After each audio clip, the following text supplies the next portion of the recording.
бус түнөөс өмнөөс яриад гарч ичтэй. Булаан цаа худлаа яриад байдаг байхгүй.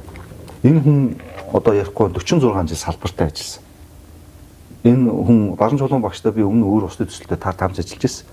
Тэгэд энэ хүн бол Монгол улсны энэ ус экологи биологийн асуудлыг маш сайн мэддэг.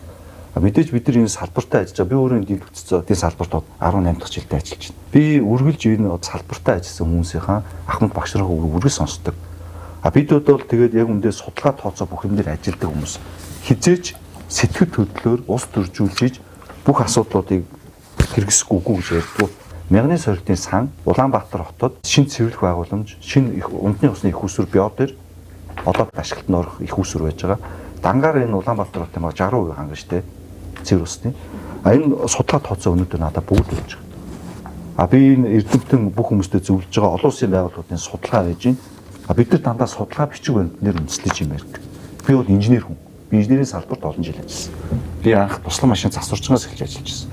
Би сая улс төрд орж ирээд 1.4 жил болж байгаа. Хөдөлгүүрийн засварчин эзэн. Яг тэр хөдөлгүүр ажиллахад тэн дээр ямар ч сэтгэл хөдлөл ордгүй тэр сүултээ угсраад ажиллахад яг тэр ажиллах хэрэгтэй. Тэр инженер хүн гэдэг бол өөрөө судалгаа тооцоон дээр шинжилгээ ухаан дээр үндэслэж шийдвэр гаргадаг.